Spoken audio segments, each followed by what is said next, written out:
Let's go to the big board. NBC News national political correspondent Steve Kornacki is there. Steve, good morning again. So when we left you yesterday, we had questions about Georgia. We have an answer on that. We're going to be here for a little bit longer on that. But out west now, those two states that everything hinges on, what are you seeing? Yeah, so Georgia's going to be a runoff, and you've got Nevada, you've got Arizona, you've got Republicans needing to take one of those two to make that Georgia runoff on December 6th the thing that would determine Senate control. If Democrats go 2 for 2 in Nevada and Arizona, Democrats have the Senate, and the Georgia 6 runoff is just for determining what the exact majority size will be. So let's take you through both of those states. We got some votes last night and overnight in both. First in Arizona. And you see Mark Kelly, his lead over Blake Masters in the Senate race statewide is 95,000. That's up a little bit more than 10,000 from where it was at the start of the evening last night. Oh, wow. The major development in Arizona was Pima County, where Tucson is.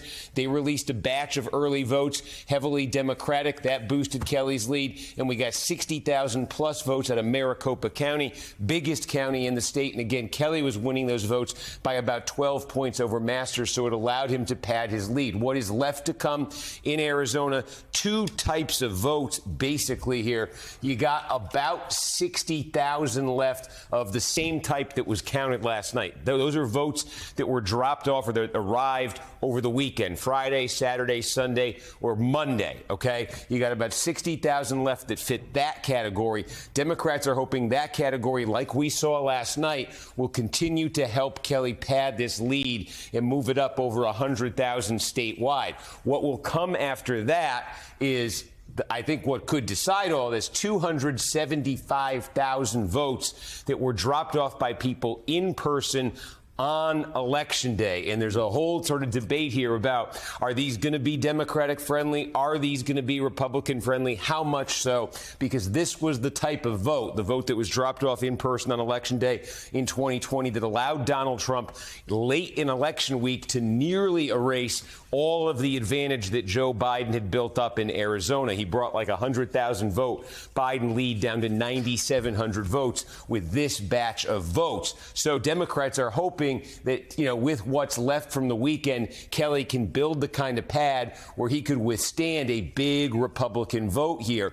We're not sure it's going to be a big Republican vote, by the way, because in 2018 in the Senate race, it's actually the same type of vote that allowed Kyrsten Sinema, the Democrat, to win the Senate race. So we've seen this type of vote kind of behave differently in the past two elections. So it's a mystery. We think tonight, we're hoping, and Maricopa County is suggesting, we're going to get a lot of this, and we're going to get our first readout of this 275,000 votes. So the question of how Republican, how Democratic that vote is, we may really start to get an answer tonight, sometime around 8, 9 o'clock. And I think that's going to go a long way to determining this Senate race here. But Kelly does have a pad, can add to that pad potentially, and could potentially withstand a big Republican number here. The candidate who may not be in that situation in Arizona, it's the difference between the Senate race and the governor's race, a 95,000 vote advantage for Mark Kelly. But in the governor's race, Katie Hobbs, a Democrat, is running about 80,000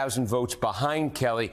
She is only 13,000 votes ahead of Kari Lake. She is in a situation where if that late vote there, that 275,000 I was talking about, is Republican, not even overwhelmingly Republican, there are more than enough votes there for Kari Lake to overtake Katie Hobbs. So there's the potential there for a split result in Arizona, and Hobbs really needs that 275,000, not just to not be Republican, but to be Democratic. So that's going to be key in Arizona.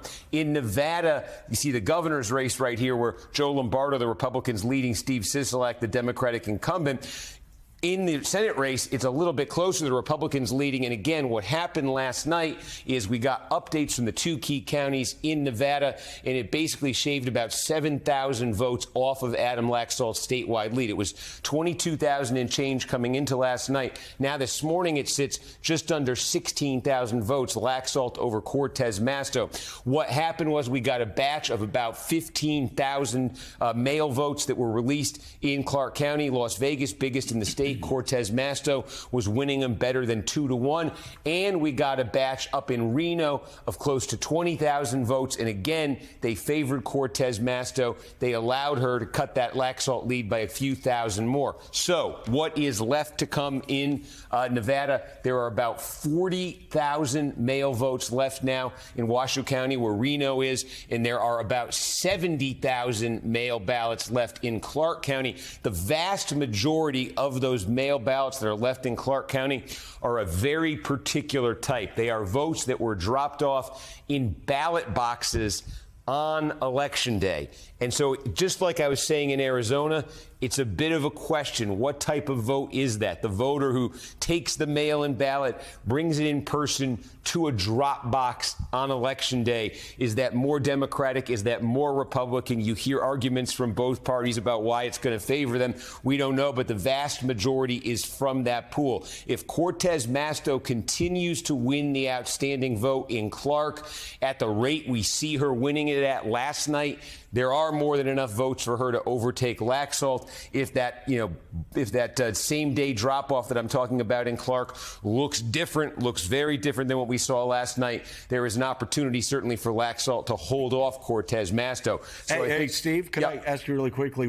Tell us again what kind of votes helped her shave 7,000 votes off of Laxalt's lead? Yeah, they were mail-in ballots that had been received prior to Election Day, combined with drop-off boxes that were received prior to Election Day. So prior to Election Day, again in 20, broke for Democrats, but the ones that we're going to be counting moving forward is same day, right? All of them same day? Yeah, and it's just there's a difference because it's like what they counted in Clark the other day.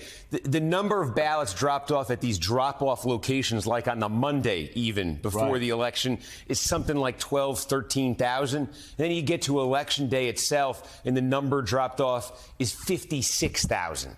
And so is there a difference between the type of person, the type of voter politically who's doing it even a day earlier as opposed to doing it the day of the election? And I raise the question because the trend we've seen in the last two elections is people who wait until Election Day to vote, certainly in person and maybe by drop box, tend to be much more Republican than the folks who vote early, even just the weekend before the election. And that's what we've seen. We saw that certainly in Arizona. The first results out of Arizona on election night had Mark Kelly 20 points ahead in the Senate race. What were those? Those were the early votes. And then when we woke up the morning after the election, it was a single-digit race. Why was it a single-digit race? Because they counted the same-day vote overnight, and the same-day vote was heavily Republican. So then you enter into that kind of hybrid situation there, where it's like it's same day, but it's dropped off mail ballots in person.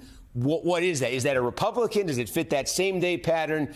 It's still a mail ballot. Does it fit that Democratic pattern? That's the question in Arizona, and really, in a way, that's the question in Nevada as well. And as you say, a lot of that is guesswork. At this point, we're just going to have to wait. And we heard from election officials yesterday in Nevada trying to be transparent, saying we're going to have a briefing every day to update you where we are to avoid sort of some of these conspiracy theories of festering. But they also said, Steve, it may be a while, potentially 8-9 days until we know a winner in Nevada. Yeah, I mean, for the official full process to play out in Nevada, which includes ballot curing, which includes provisional, yes, you're talking into the middle of next week.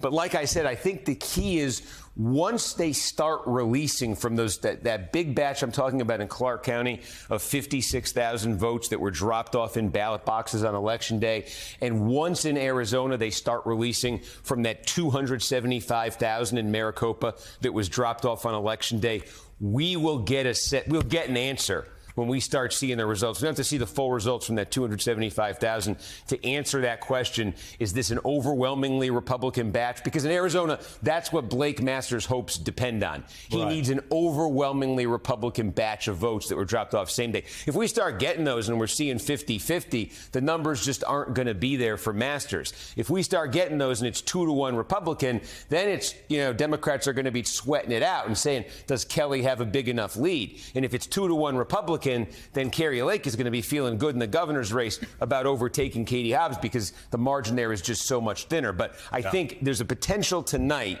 in Maricopa to get not all, but to get our first look at what that a chunk of that 275,000. And I think to answer the question I'm posing this morning. I remember Arizona in 2020. It was never as easy as 2-1. Yeah. It was always Trump 60, Biden 40. Then the next batch would be Trump 58, Biden 40, and you would go through it, and it was just it was maddening. Yeah.